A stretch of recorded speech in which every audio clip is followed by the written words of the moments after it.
Good morning, everyone. Hope everybody's had a good week. I had a good week of being pampered and being lazy and just relaxing. And I tell you, if you don't take a vacation and relax, you're missing out on it. You're letting life pass you by without being able to enjoy the fruits of your labor. Because God wanted us to work, but He also wanted us to enjoy our time, especially time off to just soul search and just relax. It's been so relaxing. Just like say, I mean, you don't have to go to Cancun to relax, you know. But if you can, I advise it. It's a very beautiful place to go. And the resort we went to was really extremely nice. And oh man, I bet you I gained 10 pounds. Just buffet after buffet after buffet. I mean, they just stuff food down you. And oh, it was nice. I mean, the evening activities and stuff. They had, you know, the last night we were there, they had their version of Queen up there on the stage. They had 5 singers up there, and they were redoing Freddie Mercury songs. And it was pretty cool. I enjoyed it, you know. And especially seeing it sing in a different culture, you know, because we always see, you know, and the thing that got me most of all was a lot of people that I saw that you know, that were at the resort, because they had these little games that they play every day. About 3 o'clock, they had games that you play by the pool. And one day it was where you just take your sandal and you try to kick it across the pool as far as it would go, you know. And they were calling these people out and asking them where they were from and everything else. And what shocked me was a lot of these people were from like Brazil and Peru and all these other countries. And I'm like, isn't Cancun just like what y'all left? You know, why would you leave your country to go to, because like in Texas, I'm not going to go one part of Texas to another part of Texas that look just the same. You know, I might go to you know, Houston or somewhere where they got an ocean or something, Galveston, you know, Port Aransas or somewhere where they have an ocean. But it was just the fact that the majority of these people there were from England and UK, and it was strange. One night I was sitting there talking, and this woman, she's like, "Hey, you talk like me." She said, "Where are y'all from?" I'm like, "Texas." She's like, "Well, I'm from Oklahoma." Well, turns out she was from Ardmore. And yeah, so she's just like, man, you know, it's nice because there's a lot of different languages over there people speak. And sometimes, like one guy I got on the elevator with, they didn't speak Spanish, and because I said, you know, when he got in there, it's talking about being caliente, and he didn't know what caliente was, so apparently he didn't speak Spanish. Well, it turns out they were from Argentina, and I don't know what main language they speak there. But the only thing he did say was when I told him I was from Texas, I said, "Cowboys." He's like, "Oh, okay." Yeah. And so, but it was beautiful seeing God's creations, you know, in different places. The thing that God's beauty that He made for us to go and look at and admire and get one with Him. You know, when I sit there on the ocean, I felt these breezes and stuff. And when I get real hot, it felt like, you know, a good shade, the cloud would come over, and a good breeze would hit me. Just felt like God was cooling me down, you know. And that's what kind of brought this message on here. And plus this message right here, if you ever start reading the Bible, sometimes it gets really confusing. And this one message I'm going to read today, I read it several times, and it was one of those, it's just a skull scratcher, you know. You just read it and say, I don't understand this, because it didn't make sense. And then I was listening to the guy explain it, and it made perfect sense. But I you know, sometimes you just have to have somebody pull out a crayon and draw a picture for you to make sense, to connect the dots. And I'm going to start off in Hebrews chapter 11. And I'm going to show you how the dots connect here. Because the thing is in our lifetime, we take things that are broken, and what do we do with broken things? You know, Kenneth over here, he fixes broken things all the time. That's his job as a mechanic. But you just can't throw a semi away every time an alternator goes out or a starter goes out or something, whatever. That's about the further my knowledge of mechanics. So I'm not going to dwell too deep in that. But as far as the semis, you can't just throw them away. But like when watches or your earphones or iPhones or whatever start messing up, you just throw them away because they're damaged, they're broken. And it's gonna. Here in Hebrews chapter 11, verse 21, it says, "By faith Jacob, when he was dying, blessed each of Joseph's sons in worship as he leaned on the top of his staff." Leaned on the top of his staff. That's what I want y'all. That's all I'm going to read right there. I'm going to go back to it. But now I need you to jump over here to Genesis chapter 32. Going from Old Testament. I wish Marion was here because he always gets mad at me because I love preaching out of the Old Testament. He loves listening to the New Testament. Well, this is one that goes both New and Old. And that's what I like about this message. Now, if anyone hadn't read the Bible before and they don't know who Jacob is Esau's twin brother. And, okay. I see why my space is limited. I take a step back and I'm already on this hill right here. Usually I can two-step up here, now I can one-step. Somebody got a flower pot out front there. I'll fix it. It's all right. I'll accommodate. I'll get used to it.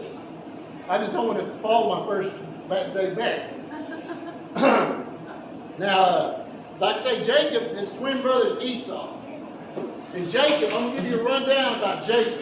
Jacob is a very cunning guy. And when I say cunning, I'm not talking about cunning like he's a daredevil or something like that. I'm saying he is a very conniving guy that wants to get everything that he wants. That if he wants something, he's going to get it no matter if it's steal it, betray somebody, or whatever he has to do. He's going to get what he wants. Now Jacob has already stolen Esau's rights through the father and through Esau. Esau came to him and Jacob had just prepared a bowl of red stew for himself. And Esau was dying of hunger. And I guess at this time they were kids and he didn't really know. Because to me, Esau reminds me of myself. I mean, yeah, because he's just kind of like vulnerable, whatever, I don't care. Well, Jacob is a man that is very knowledgeable. And when he sees in a situation, he's going to take advantage of it. Y'all ever come across somebody like that? Where you're kind of gullible? Like when you first got your first car, your second car or something, you might be on foot, and you're just willing to sign whatever it takes to get in that car. Then you realize you put pen to paper afterwards, you realize, man, I paid way too much for this car. When it's said and done, I've been paid twice what this car is worth. Well, that's Jacob. He catches Esau hungry. Esau, man, give me a bowl of stew. And he's like, okay, give me your birthright. And at this time, he's like, what's a birthright? Who cares? So he gives him his birthright. But now afterwards, he realizes what Jacob has stolen from him. And Jacob has been in the desert now for 20 years, hiding from Esau and his dad, and using a rock as a pillow. This is what he's been sleeping on the ground and using a rock as a pillow. That don't sound very comfortable to me. Because I thought I can sleep, I'm like the princess and the pig. I don't know if y'all know that story. It's a fairy tale where the guy, he wants to test this woman's a princess, so they say something about being sensitive over the sleep. I can't remember the story, I'll probably butcher it, but somebody put the pea underneath the mattress. He puts 9 mattresses on top, the queen sleeps on it, and realizes there's still a pea underneath it. That's the way I am, I guess. I'm delicate in my old age. But I couldn't use a rock as a pillow. But here in chapter 32, jump down to verse 3, Jacob is trying his best to win his brother over. Because you got to remember now, Esau's coming after him with 400 soldiers, not 5, 400 soldiers. And Esau is mad, but Jacob don't know how mad he is. So he's trying to feel him out. So the first thing he sends, Jacob sends a messenger ahead of him to his brother Esau in the land of Seir in the country of Edom. And he instructed them, this is what you are to say to my master Esau. Your servant Jacob says, I have been staying in Laban and have remained there till now. I have cattle, donkeys, sheep, goats, manservants, maidservants. Now I am sending this message to my Lord, that may I find favor in your eyes. What's he doing? Esau's not his Lord. He's Lord to Esau. He has the birthright. But what's he doing? He's trying to smooth things over. You know why? Because Jacob don't have 400 soldiers. And he knows that Esau does, and he's like, I gotta kind of smooth things over with my brother, because he can come in and just kill me. He don't know how mad Esau is at him, but he knows he has 400 trained soldiers, and he knows that he don't. So it's like, okay, I got to try to make things good with him, so I'm going to call him Lord. Have any of y'all ever done that when you and your wife are arguing or something, and then you're kind of mad at each other for the next few days, and then you just kind of, hey, baby, hey, honey. You know, you just throw that little word out there trying to smooth them over and see, test the waters. You know, put your toe in the water and see. And that's what he's trying to do right here with Esau. He's trying to see how mad he is at him. So he's asking Esau, he's like, hey, my Lord, I have all these cattle and donkeys and all this manservants and everything else. And so now, what else does he do? It says, when the messenger returned to Jacob, they said, we went to your brother Esau, and now he is coming to meet you, and 400 men are with him. In great fear and distress, Jacob divided the people who were with him into two groups, and the flocks and herds and camels as well. He thought, if Esau comes and attacks one group, the other group that is left may escape. Now what's he doing here? Okay. First, he's trying to smooth things over with the honey, Lord, whatever. Now he's like, okay, if he's mad, he's coming to see me. He's saying this. So what I'm going to do is I'm going to try to make an escape plan. I'm going to divide my army, my stuff, my supplies up. And I'm going to separate them over here, because if he comes and attacks these over here and kills all these off, then this right here, I still have half my stuff. So he's like, okay, I'm using no noggin here, you know. How many of us have ever done that before? We take, I'm not going to lose all my stuff, so I'm going to put half of it here. Because what's the old expression?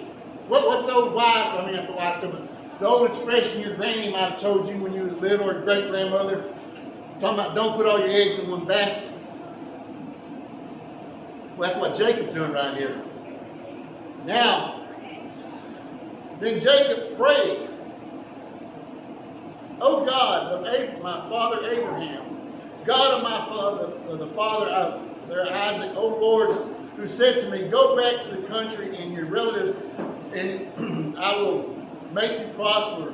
I am worthy of all kindness and faithfulness, and you have shown your servant. I have only had my staff when I crossed the Jordan, but now I have become, two groups. Save me, I pray, from the hand of my brother Esau, that I am afraid he will come and attack me. And he also with my mothers with their children, but he had said, I surely make the prosper, and will make you descendants like the sand in the sea, which cannot be counted. Now he's prophesying in the Bible what God said to Abraham, his great-great-grandfather. Now, isn't this kind of what we do in life? First thing, when life's going bad, we try to compromise with the honey, the Lord, whatever it is. And then we divide our stuff up. Just in case we lose, we still get half.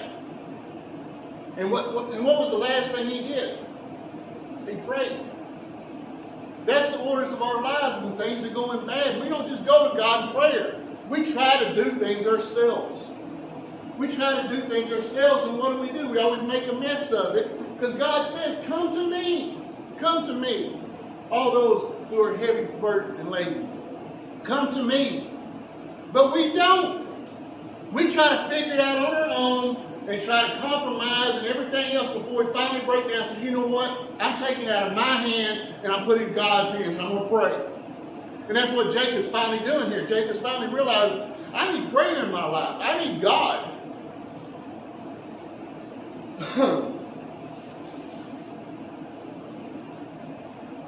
He spent the night there, and from what he had with him, he selected a gift from his brother Esau: 200 female goats, 20 male goats, 200 ewes, 200 rams, 30 female camels with their young, 40 cows and 10 bulls, 20 female donkeys, 10 male donkeys. He put the care of the servants, each herd, and said to the servants, "Go ahead of me and keep some space between the herds." He instructed the one to lead. "My brother Esau meets you and asks, 'To whom do you belong, and where are you going? Who owns the animals in front of you?' Then you are to say, 'They belong to your servant Jacob. They are gifts sent to Lord Esau, and he is coming behind us.'" He also instructed the second and third and all the others who followed the herds, "You are to say the same thing to Esau. You meet him, and be sure to say, 'Your servant Jacob is coming behind us.' For he thought, 'I will pass him with their gifts, and I'm sending on ahead. Later, when I see him, perhaps he will receive me.' So Jacob's gift went ahead of him, but he spent the night in the camp." Now what's he doing here? He's breaking up all these donkeys and sheep and everything else, and he's sending them in little groups to Esau. So Esau's getting like 10 camels, 50 donkeys, whatever. He's getting these little gifts at first, and every time the servant comes, he tells him, "Your servant Jacob, my Lord, is coming behind us." So he's slowly trying to win over his favor by giving him little bit, just giving little gifts here and there, hoping to soften the blow. Now this is the verse here that I became very confused with. That night Jacob got up and took his 2 wives, his 2 maidservants, and 11 sons, and crossed the ford into Jabbok. After he sent them across the stream, he sent over his possessions. So Jacob was left alone, and a man with him till break. A man wrestled with him till daybreak. When the man saw that he could not overpower him, he touched the socket of Jacob's hip, so that the hip was wrenched as he wrestled with the man. Then the man said, "Let me go, for it is daybreak." But Jacob replied, "I will not let you go unless you bless me." The man asked him, "What is your name?" "Jacob," he answered. Then the man said, "Your name will no longer be Jacob, but is Israel, because you have struggled with God and with men and have overcome." Jacob said, "Please tell me your name." But he replied, "Why do you ask my name?" Then he blessed him there. So Jacob called and said, Bethel, saying, "It was because I saw God's face to face, yet my life was spared." The sun rose above him past Bethel, and he was limping because of his hip. Therefore, this day the Israelites do not eat the tendon attached to the socket of the hip, because the socket of Jacob's hip was touched near the tendon. Now, I'm like, who did he wrestle with? And it blessed him. He was wrestling with God.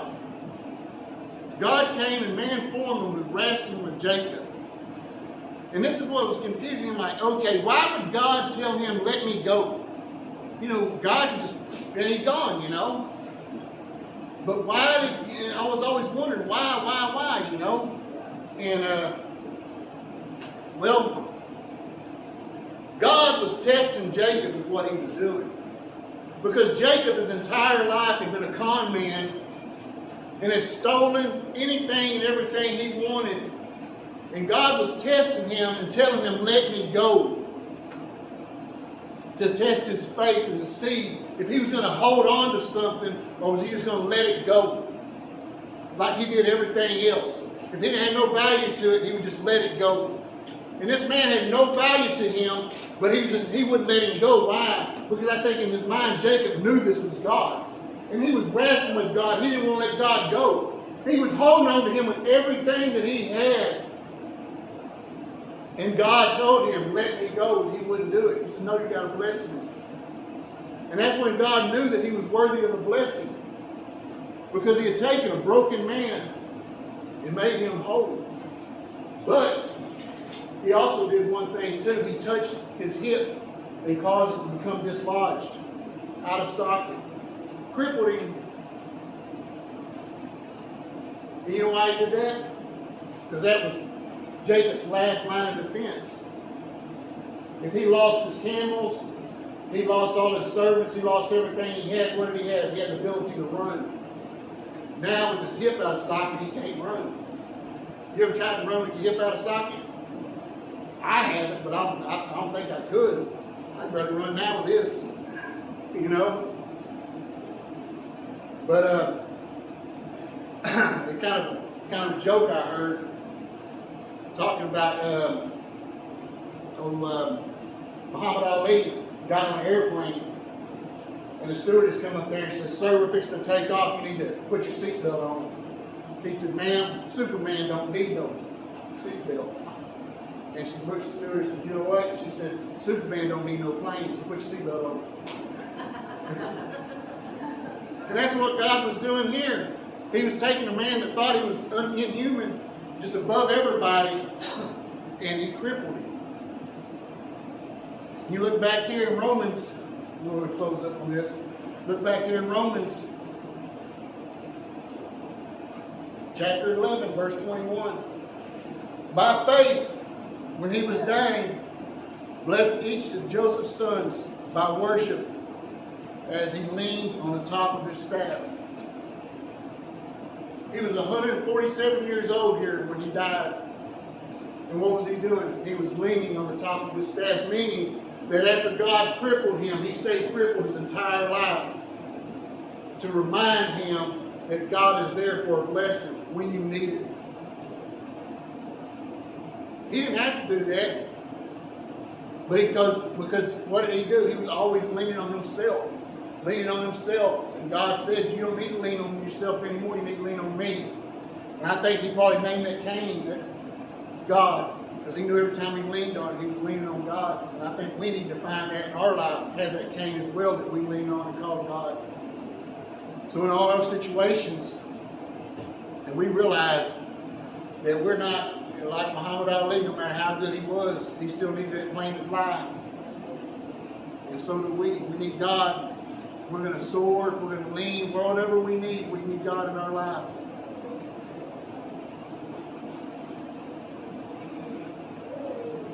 You would bow your heads. Heavenly Father,